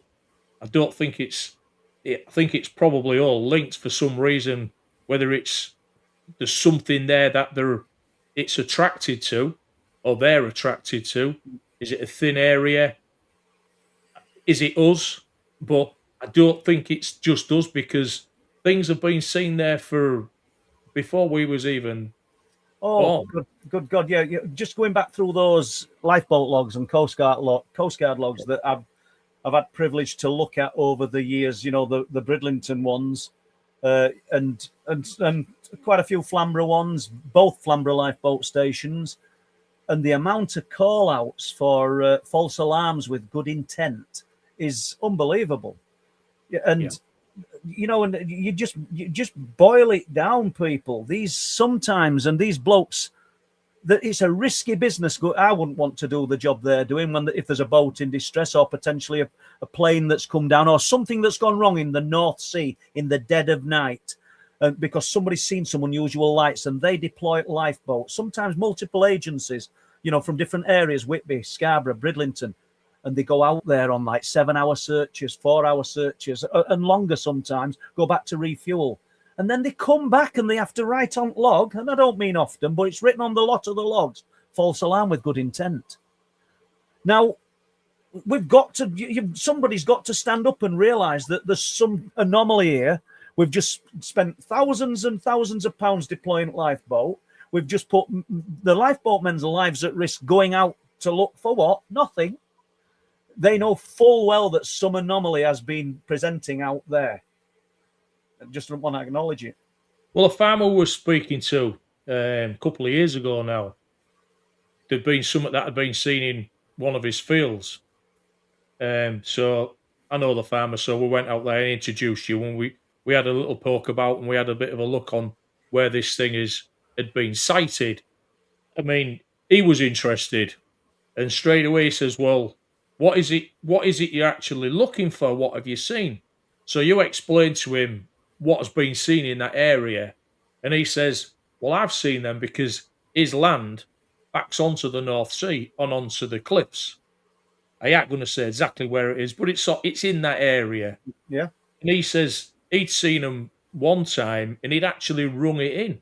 He'd rung the Coast Guard because he was convinced it was a boat or people, an aircraft or whatever, in distress, and it was putting some form of flares up or lights up. So he'd put it in, and I think they came back to him and says, yeah, it's okay, we're aware of it. Yeah. Not, we're dealing with it, or, yeah, we know, thanks for that. We're aware of it. Well, yeah, and Dave, who comes in chat, and you know Dave well, and he lives very close to area, and there was a night that he came home, and he's driving back towards Flamborough, Lighthouse Road. Don't live there now, so I don't think he mind me saying that because I'm not saying house. He sees a light over Danes Dyke that can't really identify, but he thinks it's probably a helicopter with dragon light on. Gets home, parks his car outside at drive. Wife goes inside. As he's about to go in and he's looking then towards the lighthouse, there's orange lights appearing.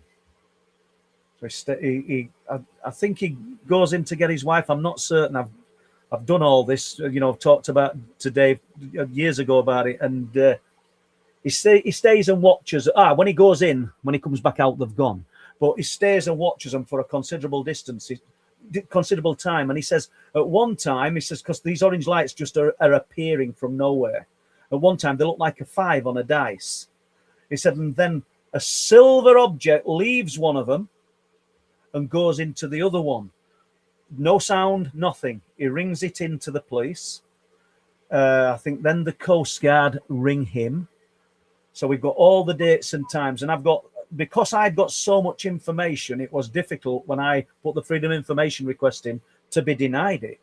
Because a lot of times you'll put the information in and you'll not get anything back. I know that there were an incredible one in 2021 in Wilsthorpe where something went into the sea and I were armed with everything.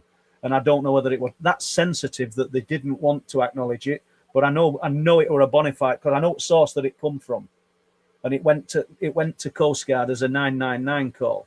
And so I'd got all details, but I never got anything from that one. But from Dave's, I got all what they thought. But what were interesting was the log said, we've checked shipping, we've checked air traffic. There's nothing. Nothing in distress. There's nothing to describe what this man's seeing and everything. It's a real good report.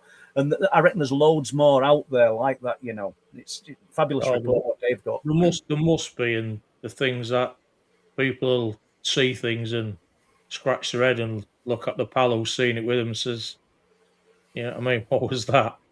Absolutely. Yeah. What do we do? I had to say now, where I was working years ago, I saw some things in the sky, and I'm stood there and I'm watching them, and this chap come out and bless him, he's dead now. And I says, look at that. And he's watching, and he's like, what the bloody hell is that? And I says, no, you tell me. Is it this? And there was moving, and there was changing directions, there was moving. So anyway, he goes inside, and I mentioned it, and somebody else came out, and you couldn't see him again. And everybody came out a little bit later on, and they'd all made pretend binoculars, and they're all stood like this, taking the mickey. And I was like, I can take it. I says, sod off. I says, well, what about you? And he went, well, yeah, it could have been a satellite or something. Yeah. He didn't want to know then, because he didn't want to be on the end of ridicule. So he just faded away with it, and I took the blunt of it. I said, fair enough, whatever. You take the mickey all you like. And so they did. And it eventually fizzled out with them. But he didn't want to, he could have said, bugger off, like we'd seen it. But he wasn't having any of it. It's almost like there's been a drip feed throughout everybody's life of we need to put this down. You see a documentary, you see a newspaper article, and it's always, I've turned 3 documentaries down this year because I have a feeling the direction they were going to go with a little bit of a tongue-in-cheek, light-hearted. I don't mind people having a laugh. I think people know, after looking at what me and you are about, we like a laugh. We quite good humour, but I'm not putting it out there for the world and just being made like somebody who wears a tinfoil hat. So we get that. Point in question, 2004, I think it was, me and Shorty saw that huge tube, the white tube in daylight over the trees at Sledmere. Pulled the van over, stood outside the van looking at this thing, and the Shorty, was about 6'4", was he? And I'm Shorty, really, Anna. And is it one of them UFOs he's saying and all that, and we're discussing it. Next day at work, we're on it, we're talking about it, we've seen it. No denying it. Somebody else saw it. It came in, they went to newspaper with it following week. But then, do you know what? Over the period of 1, 2, 3 weeks, Shorty got, we might have seen something. I don't want to talk about it now, because people had sort of jumped all over him, saying like doing Close Encounters tune to him as he's walking, and it absolutely just closed him down. Whereas just straight off the top of my head, you know what I mean? It really is. There's no, what can you do? I mean, one of my mates who works at the same place as me. I mean, it was a good. I hadn't seen him for a long time now, but close friend. I told him and this, that, and the other. So he was like, I don't know, ex-military. So one particular night, real clear sky, pitch black, and I went outside and I saw one of these something in the sky, a bit of an anomaly in the sky. So I run in, grabbed my binoculars, and shouted at him, says, "Come out, Paul, come out. There you go, look." And he's like, "It might be a plane or whatever." I says, "Here, just keep watching." I said, "Steady yourself on the wall." So he steadied himself on the wall with the binoculars, and he was watching it. And he was saying, it'll be an helicopter, it'll be this, it'll be that. Trying to rationalise it all the time. I said, I mean, well, it maybe is, And it just went, woof, just shot up and out. And I can't say exactly what he said, but it was swearing. And he says, no, an helicopter can do that. He says, was that? So you tell me. What is that? What you've seen? I said, seen it. If you go out with your eyes and look, the potential of seeing something is better than sitting at home and not see, trying to see anything. So he became a believer then himself, whether he's still whether he still looks out or he sits watching Coronation Street or not. I don't know. I'll have to look for it, Ian. But Tom Waters, I think you've met Tom, who comes up there odd times, once or twice a year. Tom comes up, and I know he comes in chat odd times. And he sent me a picture from a farmer who'd taken this image on his land, and it was a shaft of light that were just going up into the air. And he was looking at this shaft of light. And I don't mean like somebody's torch. It was a column. It looked like a tube with a flat top. Right. I must have the picture still somewhere. There's that much information, and it deserves 15, 20 minutes all on its own if I can find information out, because obviously it perplexed him that much. He went out into the field after it had disappeared because it just literally just went contracted. It was as though it were coming straight up out of the ground in the middle of nowhere. But when he went out into the field to look, there's nothing there. And, if I reckon if you've seen something like that, it could be some earthbound phenomena that we're not aware of, but that's kind of gripped him. And I think you should do something. You should do something with that, because, like Darren, his first sighting that he saw, Chris Mack's mate, that was, I can't say it was the same, but it was similar. He said it was, but that was two shafts of light that went together into like a diamond shape, or like a really elongated pyramid, slightly towards him and blue, but it was filled in with something in the middle. But again, it's a shaft of something of light coming from the ground and projected into the heavens. And that was at Speeton. That was at Speeton. Yeah, that was at Speeton. Whether it's a similar type of thing or not, I don't know. I know we've seen quite a few. We've been privileged enough now to see the Northern Lights on quite a few occasions now. Yeah. And occasionally their shafts are light. Yeah. But it's right in the distance. And they're on the horizon, aren't they? But they look right spectacular. On the horizon. Yeah, they're really clever, and it's lovely to see them. But that ain't coming out the ground. Well, what Darren saw with Chris were like you said, an elongated pyramid or spike of light that he said it came up, literally just shot out at ground. And I'm thinking he's talking like 6 or 7 foot. He said it were like 50 or 60 foot out up in the air. Yeah, and went back in and then came again. And he's not kind of lad or man. I don't think that would be. He's not confrontational, but I don't think he'd turn away from an argument. If it came to him, I think he'd face it. Yet this frightened him, and there's no fear of saying it.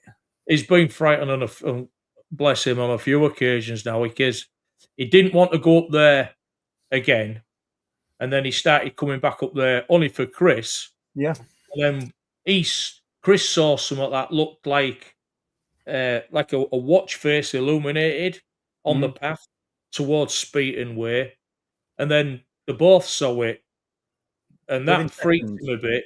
But unbeknown to them two, I mean, when they was walking back to where we was, Jeremy had walked up, and Jeremy was taking pictures of his as he was just walking and taking pictures. I don't know, 20 minutes or so later, Jeremy pops up when they're explaining it. I just said to Jeremy, "Oh, these two have seen a light, a small light on the path."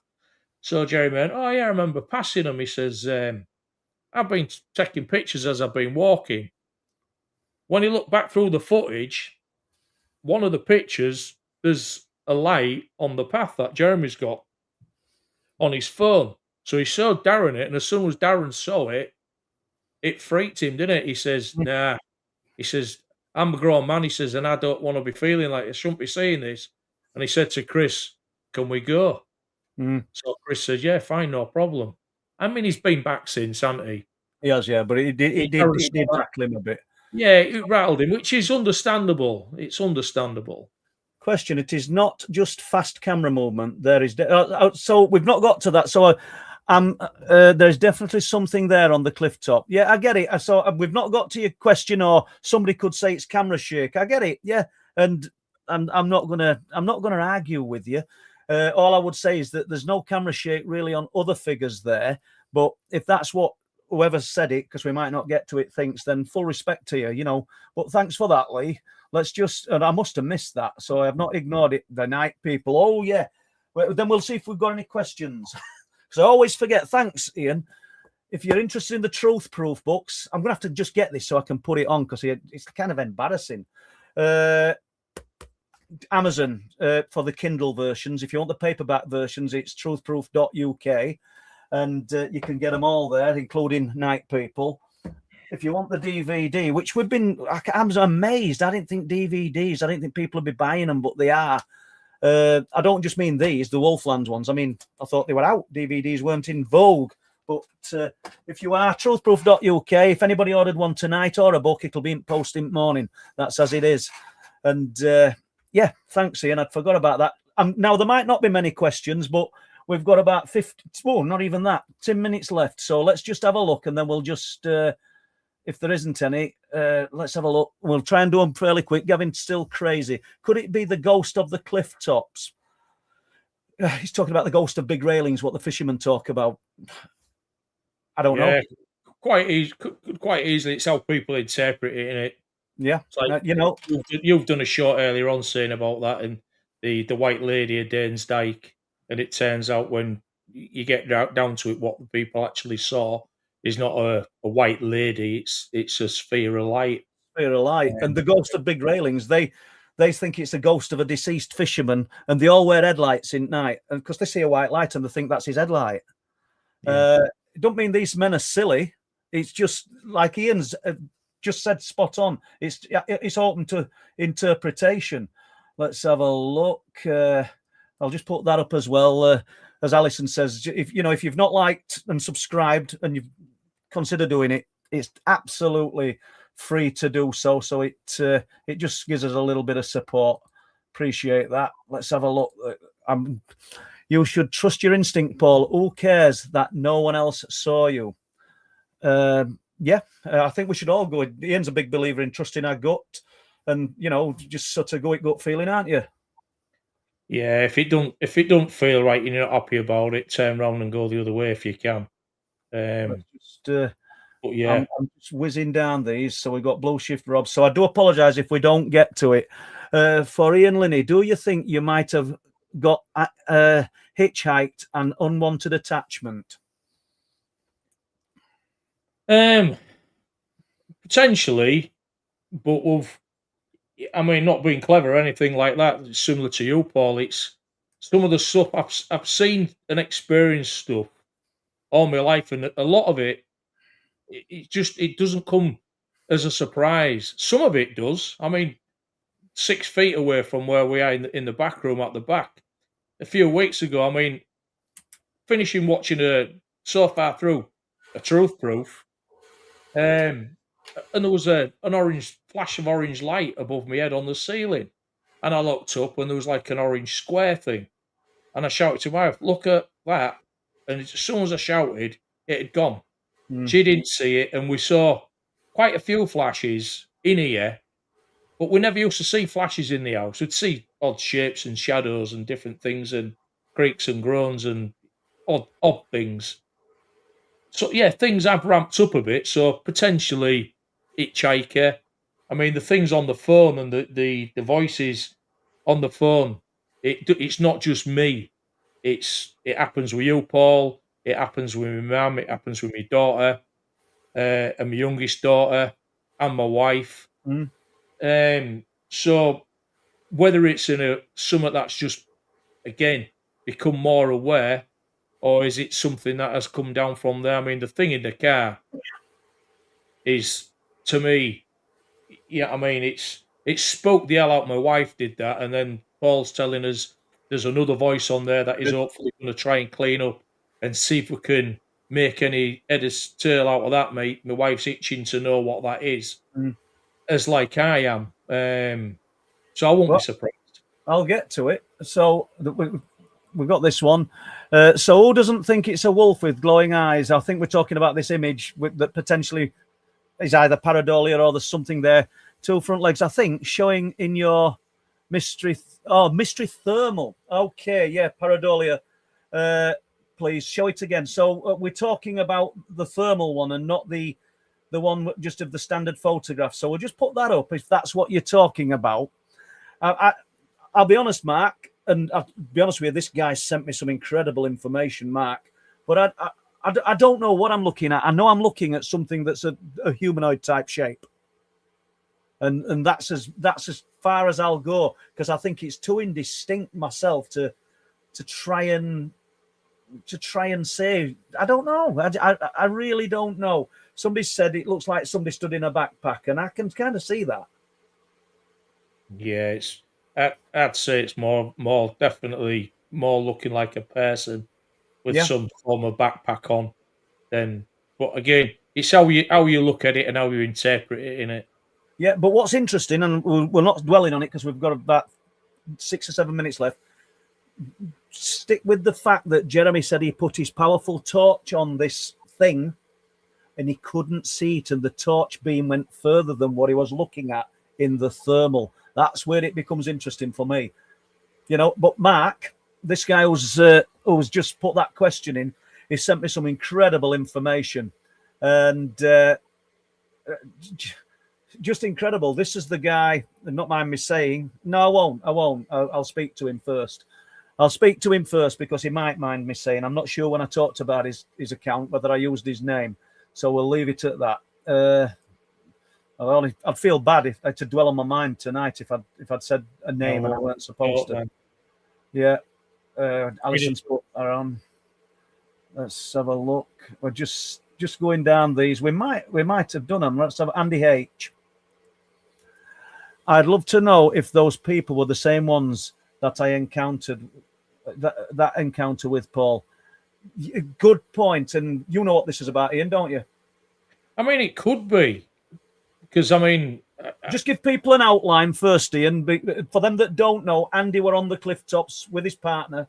He came up on I believe it was a Saturday night. They were staying in an Airbnb in the area. So he came up there with his partner.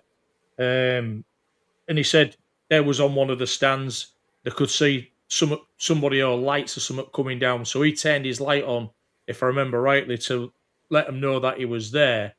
And these people who was in Ivy's, brand new Ivy's jackets without a mark on them, finished up shining the torch in his face and asking him all questions, what he was doing, all the rest of it. And they reckoned there was search and rescue. I mean, Andy's got a military background. He knows what search and rescue is. They weren't conducting themselves in a search and rescue manner. Then when they got back towards the compound, another two popped out the undergrowth, asked them if they'd been interrogated, and then finished up when he'd sort of like told them to go away type of thing, and got in his car and went and followed him and finished up at his Airbnb. And it all seems to me a bit dodgy, whether it was people just playing games or it was someone trying to potentially cover something else up. So I can see where you're going. We're seeing different people up there and sort of disappearing into undergrowth. Because when he got back to the car park, some people came out of Edge Road, didn't they? That's right, yeah. And so it was a bit sinister, that one. And I swear if I didn't get the story right, but I mean, it's no. Listen, I went through it as sort of like there's a pretty lot of elements to it, and you could have spent 20 Oh, minutes on it, and we haven't got that, have we? Rod says, do you think the phenomena plays up more for the solo investigator? I don't know, Rod, because whenever you've got one guy or woman going out to an area, not necessarily Bempton, investigating, they might get some experience, but then you get groups of people doing it. I don't know. Maybe. I mean, I've been singled out on my own where I've been with you and Pete, and I just, yeah, I mean, I got sort of like mugged, let's say, by something on that hill that time. That singled me out as a solo, but actually being up there on a solo, I mean, I've been up there thousands of times now. I ain't going up there in the dark on my own. No. I certainly don't advise anybody doing that. No, I'm on the same page with you. Paul, I'd love the show. Any plans for more witnesses on the show? Yeah, we need to be doing that. Great kitchen, Linny. It's not real. No, it is. It is real. It is real. You might see the dog mooching about, so you'll know it's real. Tick. Thanks, Paul. No, nice of you to say. No, you're welcome, mate. She's there yet. When we saw that you'd not been very well, I think the more than me and Linny in chat observed it and realised. And let's face it, you guys give us so much support. I'm just whizzing down these now because I can see where we are with this, and there's probably all right. So we'll keep this quick. Liam, hi Paul. Linny, taking off group energy. Linny, Margaret suggests that groups of 8 can create supersizing effect on energy and intention.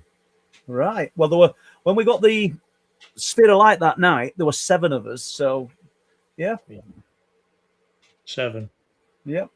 Richard Mason, from what you have reported from the clifftops, seems to me like you're all being observed by who I don't know. Spirits, interdimensional beings. Could be a mixture of it all, Richard. Maybe. You know, I'd love to say I know, but I really don't. As John Paul body, and I think I've seen somebody mention his name. We can't say we know, can we? No. Margaret Hughes, John Paul, good to see you. Come on, Al Durham. Paul makes very good point about acknowledging the work of other researchers, which is why I refer any information relating to Yorkshire to him. Cheers, Al. Yeah. Al came up onto clifftops, and Al had an experience. First time he'd been up, and this man, you'll get to meet Al, Ian. He literally, politely, I'm on about, but he says it as it is. And if he doesn't think it's right, he'll tell you. You'll always get an honest opinion off Al. No wrong with that. It gets me in trouble all the time, but never mind. Yeah. Never mind. So Deb Short, we're nearly there. Hi, Deb. Good to see you. Hi, Paul and Ian. Are either of you speaking at any events this year? I have turned a couple down, and like I said, with these documentaries, which I told Ian, because if I get an offer or any documentary type stuff, obviously I'll include Ian and whoever comes in with group if they want to be involved in it. But I'm not going to set us up for ridicule. But you're not asking that. You're asking about conferences. I have a feeling there's going to be one. I'm not going to announce a conference because I let them do it. But if they do, and I get asked, obviously Ian's probably going to get asked anyway. But if he didn't, I'd be putting his name forward. So hopefully, Deb, yeah. We've just got to think of some things to talk about. But as you can see, there's no shortage of strangeness. So, you know, no doubt we'll be there with Ian, won't we? Yeah, hopefully, yeah. Yeah, it'd be good to do some. I mean, we did a charity event which finished up being absolutely sold out, didn't it? It was great. And what I didn't tell you, this is what flies straight out of the back of my head. They want us to do one in Scarborough later this year, and I have no dates for it yet, but there'll be another one to do in Scarborough later this year. So Deb, I'll let you know about that. And thanks, Alison, for putting that up. Thanks, Alison, Lee, Gemma, for doing moderating for us. You've appreciate that. Let's just have a look. Right, what's this? What do these lights want? I wish we knew, mate. I really wish we knew. A good friend of mine, Rex, and if you listen to this, Rex, afterwards. It's funny saying Rex and then what I'm going to say next. He says, what if they're like a curious dog? And some of it's not intelligent and it's just... And Rex, and the name Rex is a dog's name, isn't it, often? But he's a great guy. And he says, what if it's just curiosity? And they're just ambling up because they're thinking, what's this? This is interesting. I don't know, Possibly. You see, we're all thinking it's ultra intelligent in all aspects. In some things it will be. But Rocky nuisance, I will get to that sighting, Rocky. I've not had time today, so we will do that. Obviously, this week if we can. I just need that information off you, and you know what I'm on about. Have you ever covered Patrick Jackson's sphere network theory? I haven't, but plenty of people have mentioned that name, and if anybody knows me, they'll know I hardly read anything, so that's my own fault. I don't know if you have, Ian. No. And we're just about done with this, and I know there's questions here we ain't got to, but I really thank you for support, guys. Hi, Paul. Is camping allowed on the cliff tops? I'm thinking about coming over in the spring and summertime. Not for me to say, Gavin. All I can say to you is that there's never anybody up there apart from us. So you make of that what you will. And I've seen tents up there, but I don't know the people that... There's campers in the sometimes. I mean, they're not supposed to do, but there's sometimes camper vans in the car park. Yeah, but I think he's on about tent bit. Sounds of it.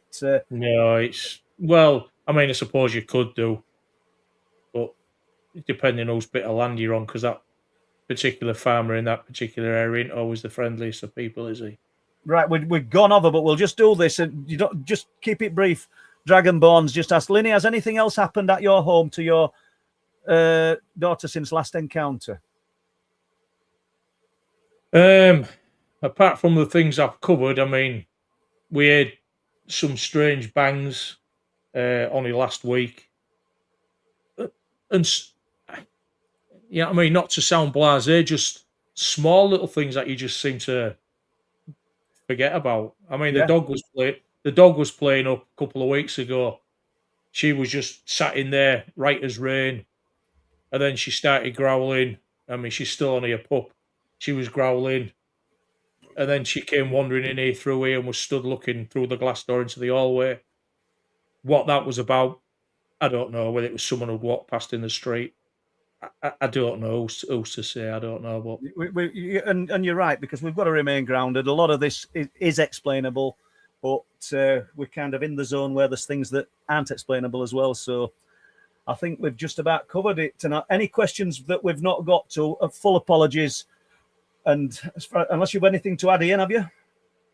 No, just thanks again for having us on. And I mean, I enjoy it. It's a pleasure. It's just trying to, I mean, get it sort of like out there and a bit more put across. Well, I don't think that it would have been fair putting that YouTube on at 6 o'clock, and me and you have spent hours up there in all those conditions, and then me coming on here and talking about it. You were as much part of it as me.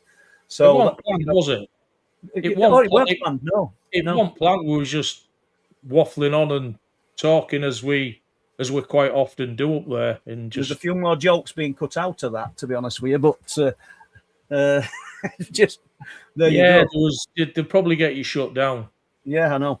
That's why they're cut out. All right, then, everybody. Thank you very much for supporting us tonight. And, we've held in between 250 and 300 all night there. Thanks, Gemma. Thanks, Alison. Thanks, Lee. Everybody in chat. More importantly for me, thanks, Ian, for carrying this with me. And we'll see you guys next Sunday. Yeah. Take care, everybody. Thank you. Bye-bye. Is this an adventure or what? We don't need...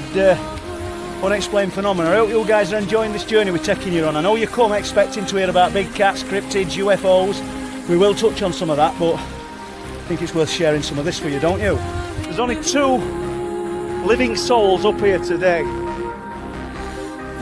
Because I can see it in my mind, I can see it in my head what I saw, but I can't describe. Our eyes was closed, like a brightish light in my face, and I just felt paralysed. Someone said there's something out there, so we had a look. It looked like a walnut. That's the only way I can describe it. It was like it had loads of tiny little windows all over it, and it had lights in those windows, but not a light that illuminates. Anyway, we were ushered into this lounge. This fella came in and said, whatever you saw was a weather effect. And everything is deathly silent. There's no sea, there's no wind, there's no night noise, because there's foxes all over here. There's nothing.